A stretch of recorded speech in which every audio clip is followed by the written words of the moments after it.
This is an interview by John Beattie, who is extreme left, of the extreme left, interviewing Count Dankula. You will notice at the beginning of the interview he warns all snowflakes about the interview that he's going to give. Now, a wee bit of a warning before we go into this next interview. Some of you might find some of the language and the subject matter a bit offensive. Now, you might remember the story of Mark Meehan. He is a YouTuber who posts under the name of Count Dankula. He was arrested in 2016. He put up a video of a pug dog giving Nazi salutes in response to him saying Sieg Heil and gas the Jews. Now, these phrases were repeated numerous times in the film. Now, he claims the video was a joke to wind up his girlfriend, but 2 years later, a judge at Airdrie Sheriff Court found him guilty of a charge under the Communications Act, saying the video was grossly offensive, anti-Semitic and racist in nature, and aggravated by religious prejudice. I'd love you to listen to this and tell me what you think, and maybe even call in with what you think. So 08085 9295 00 is the number. You can text me on 80295. Mark Meehan was given an £800 fine. He's refusing to pay it. He still maintains he's innocent, and he's recently raised £185,000 to appeal the conviction on freedom of speech grounds. Now, I recorded this yesterday. My voice was a bit tired, but this is Count Dankula yesterday, and I began by asking him to describe the thinking behind what turned out to be a pretty controversial video. My girlfriend thought that the dog was the cutest thing that she'd ever seen in her life. She loved it probably more than me. She just thought it was the cutest thing in the world, so I thought I would play a prank on her by turning it into the most horrible thing in the world. Hence why I made the video. And then what happened? Well, then I posted it online. Someone who, I don't know who it was, managed to find the video and posted it to Reddit. Made it to the front page of Reddit. The video ended up going viral, and then I was arrested and charged with hate crime. Did you? I mean, are you telling me you kind of made the video for fun? Then you get caught. Then you get caught up in something, don't you? Because you're arrested for hate crime, but you've made a video for fun. Is that fair? Yeah. I made the video just as a joke. And then what happened then after being arrested? Well, after that, I was kept in the cells overnight. I was then formally charged. I got assigned a lawyer. I then went through a 2-year court battle, ultimately to get found guilty and fined £800. And now we're just going through the appeals process to actually appeal the conviction. Yeah, I've seen that, and you're raising money for that. But just to go back to the video and what happened, I mean, yeah. Would you ever understand why somebody would be offended by that? I know, I completely understand that people would be offended by it. I just don't think it should be a criminal offence to offend people. That's interesting, isn't it? Then how far can you go? I know that Jordan Peterson was saying recently that you've got to, in the pursuit of truth, you've got to offend people. But how far can you go in terms of offending people? Feelings are just feelings. If someone gets, offended or grossly offended, which was the phrase that the prosecutor liked to throw around a lot, I don't believe that should be a criminal offence in any way. All it is literally just words. I mean, you have absolutely no control whatsoever over a person's perception of the things that you say. What someone might find a completely milquetoast statement, the other person might find grossly offensive. And, the Overton window for what is considered grossly offensive is moving and growing much, much larger in the current politically correct climate. So basically, if we allow things to continue the way that they're going, then you're going to see an awful lot more people getting charged for things that are, what once were completely mundane phrases are now considered as grossly offensive. Basically, it's a dangerous path to go down, if I'm being honest. But let's both be honest. You've got law has evolved over years, and it's we have hate crimes. You cannot be anti-Semitic. There are laws about what you can and say and do in the country, and I don't know what they're to protect, but they're to what they effectively say is we are a sensible community of people, and that we cannot insult somebody to such an extent that it breaks our laws. You're not happy with that? No, I'm not happy with that, no. The Why? words are mere words, feelings are mere feelings. See, but in the terms of, physical assault, actual attacks, absolutely, then that person should be prosecuted if they carry out something like that. But in regards to words, feelings, I mean, do you personally feel that hurting someone's feelings should result in a criminal conviction? Well, I'm not here to give you my opinion. I'm here to ask the questions. Do you not believe? I mean, so I could call anybody whatever I want in the world, and you can as well, and that's okay. Yeah. Because all you're doing at the end of the day is hurting someone's feelings, and I don't believe that should be a criminal offence. But, I mean, obviously, you are interviewing me, I mean, if we're actually having a rational discussion about the subject as well, then your opinion obviously does form a part of the discussion. I mean... I would say that case laws evolved, that you cannot call somebody by the N-word in America. I couldn't call somebody a black bee. I can't demean other races by saying things that now have become against the law. And I don't think most people listening would think that's sensible, because the corollary would be you would be inciting people to violence. The violence might not be the first step, but the second step might be the violence. Okay, there has never been a single reported case of any violent act being carried out due to my video, and I also reject the incitement to violence part as well. Turning around and saying to someone that you don't like a certain race of people, you don't like a certain religion, you don't like this, you don't like that, that's not you inciting violence, that is you simply stating your opinion on certain subject matter. But then if a person chooses to take that information and then go, well, I've decided, at my own behest that I am now going to assault these people, that is their individual responsibility. That is their individual decision. It's the same argument as saying, that horror movies cause violence, video games cause violence. You're even getting that program, 13 Reasons Why, saying it glorifies suicide and it could encourage people to, commit suicide. Like, it all comes down to an individual's agency. Basically, the public do have agency. They are able to make their own decisions. And if someone wants to make the stupid decision of taking such information and committing a violent act over it, then that is their responsibility. Basically, it's a case of, it's not a good argument to make where you can't say certain things because there are people in the populace who are very stupid and will act violently because of that. That again is a dangerous path to go down overall to stifle freedom of speech. And you could even still make the same argument about me. People call me Nazi, racist, alt-right, bigot and things like that all the time. That could very easily cause violence towards me. I have had violence towards me because of those things that people are saying. So by that, in the same logic that you're using, it would then mean that people aren't allowed to call me a Nazi, a racist or a bigot. Let's get back to the central issue then. Do you believe that you should be allowed to say whatever you want to anybody about anything? Well, yes, I do. In regards to, it depends, and obviously you're not free from the consequences of what you say, but if that's in regards of social consequences, then I have an absolute agreement with that. Social consequences, like, for example, is what you're doing just now. I've obviously done something that you personally don't agree with. You are using your freedom of speech to voice your opinion, disagreement, debating a point. I never said that. I never said that. I've watched your video. I have no opinion as to whether that's inciting violence. That's just you made a video. But the court's made a decision. I have no opinion on your video. I have an opinion on whether I can call somebody by an N-word, but I have no opinion at all about your video. So, I mean, but you're fined £800. You're not going to pay the fine. You're going to appeal. You're going to appeal it, and you've raised £185,000. Yeah, that's correct. So what are you going to do with the cash? Well, it's going to go to legal fees, and then anything that's left over, I'm donating to charity. Okay. And now you've had some really high-profile supporters, haven't you? And I'm just wondering, and you've got a huge amount of Twitter followers now, and I know you work almost US time because it's busy, busy, busy. Tell me about what this case did to your life, good and bad. Well, basically, I've been rendered completely unemployable, and that primarily is due to the media outrage. Basically, I was branded things like racist, Nazi, bigot, and there's loads of people that still believe that. Basically, because of the things that the media have falsely said about me, I now have a target on my head.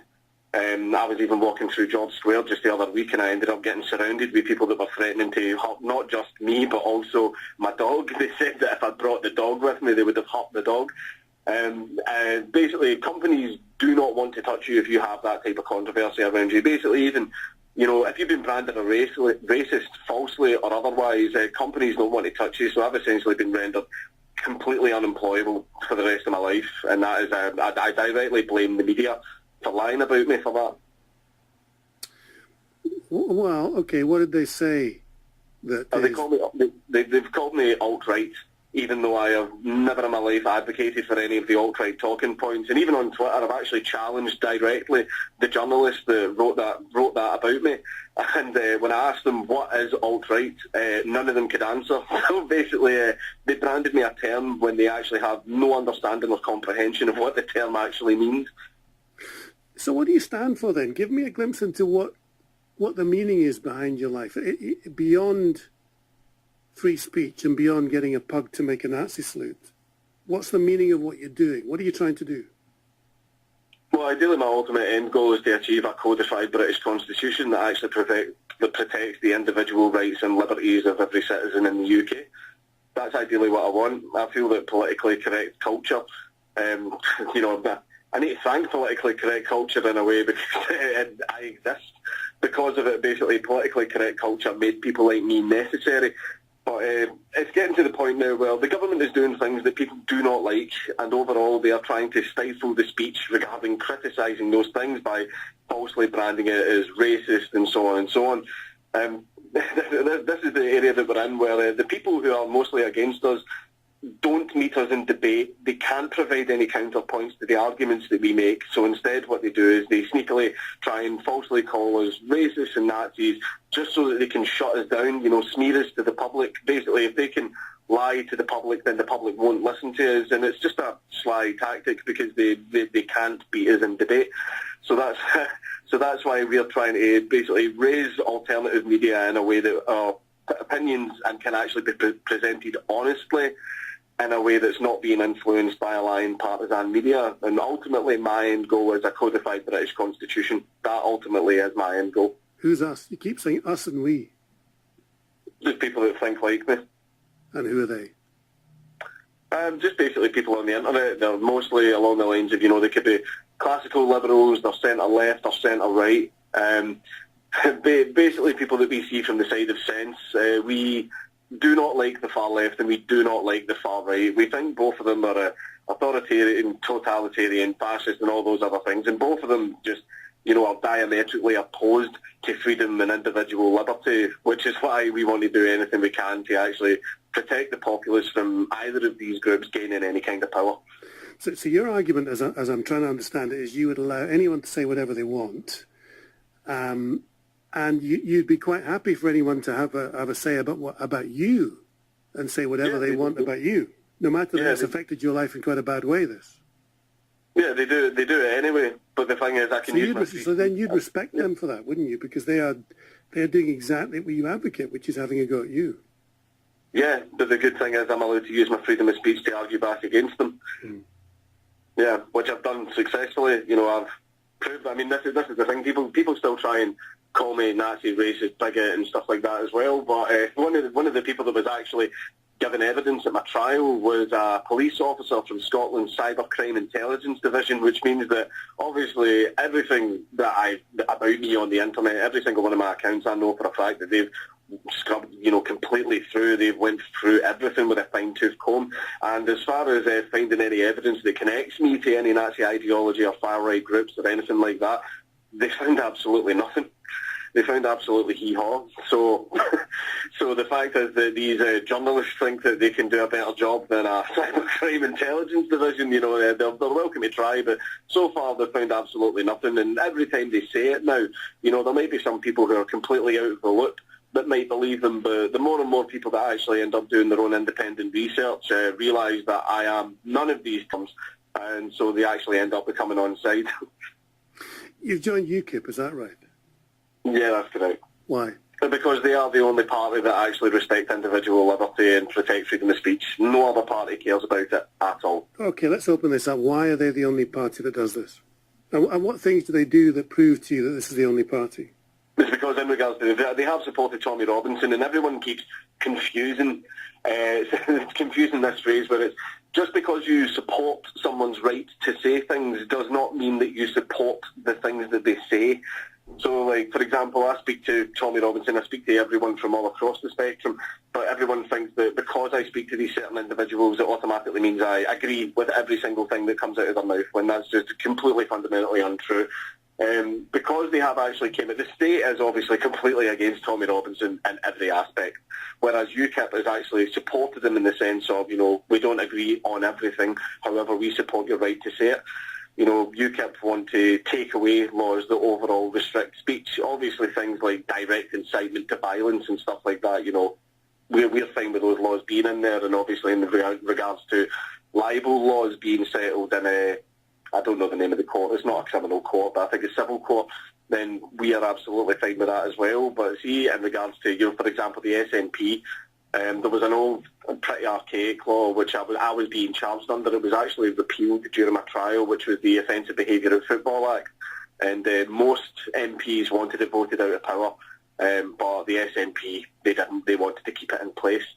But also overall the hate crime laws as well. I mean, even the specific law that I was charged under is an archaic one. It was actually based on the 1935 Royal Mail Act, which was to stop people from sending rude telegrams to each other. The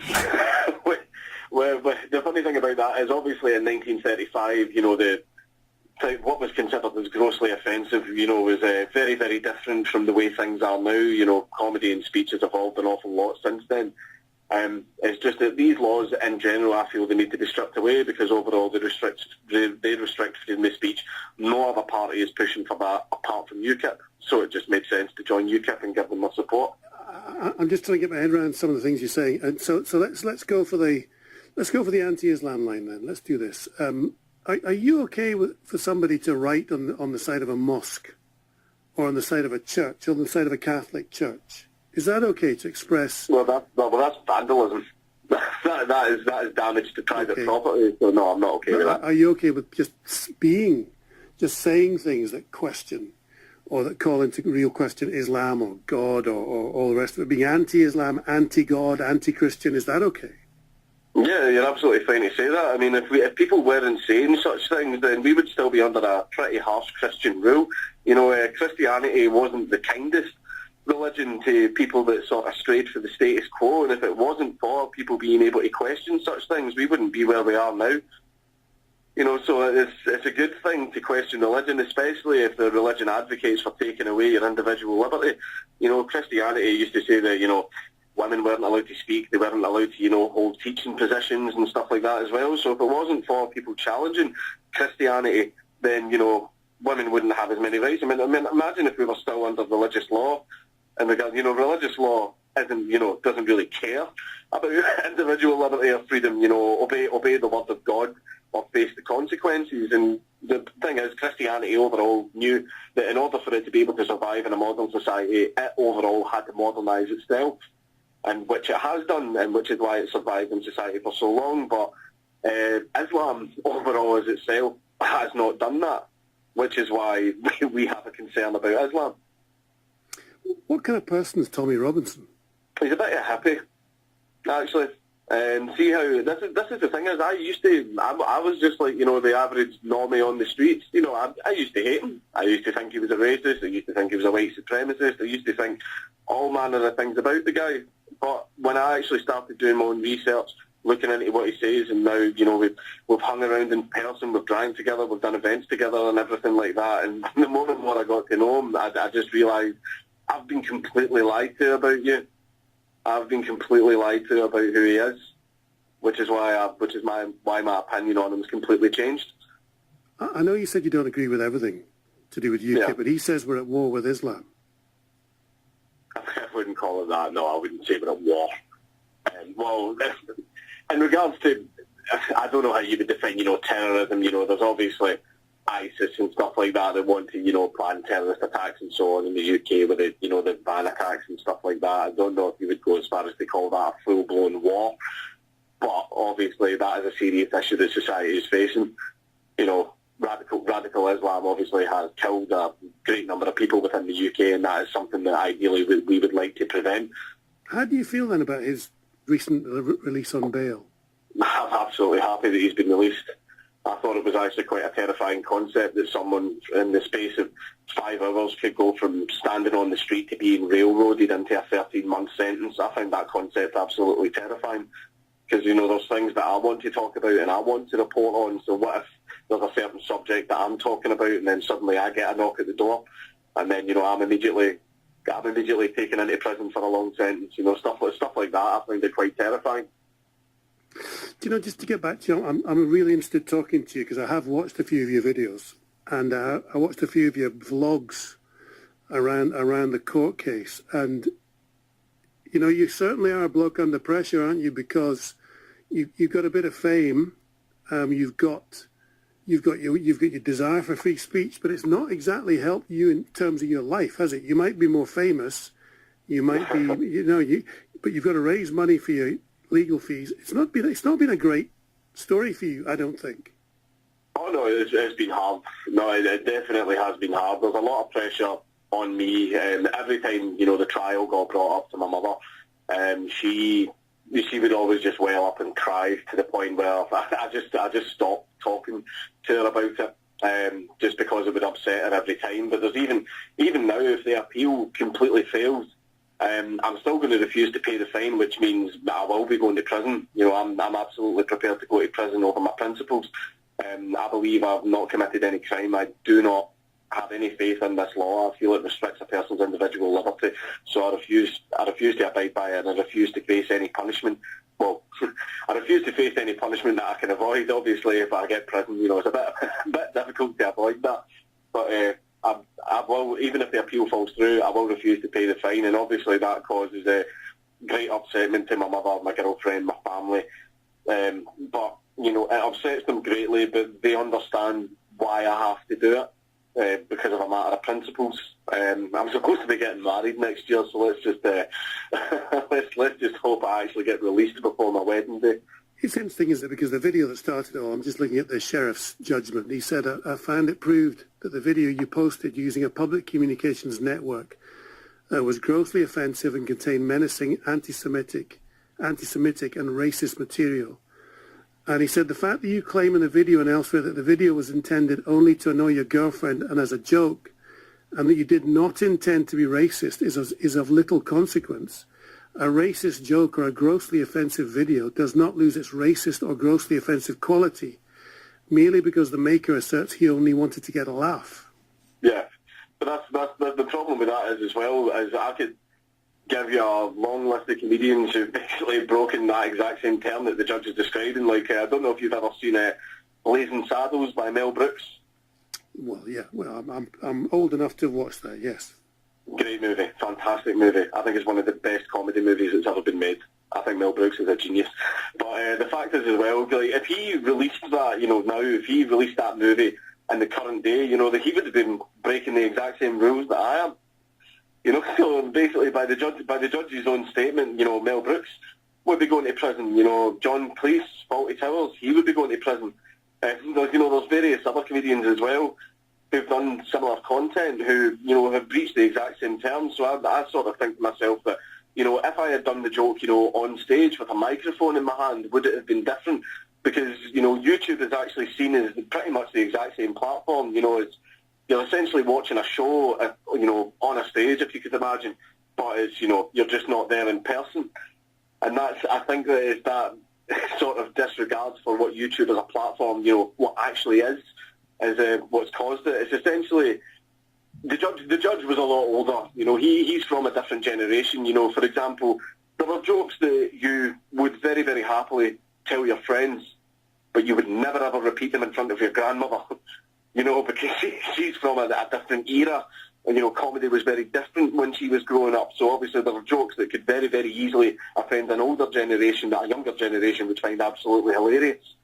So I think that he was judging it, you know, from the era of comedy that he grew up with, which is why the vast majority of supporters are people who are from the same age as me or are younger than me, because we obviously grew up in an era where comedy was different.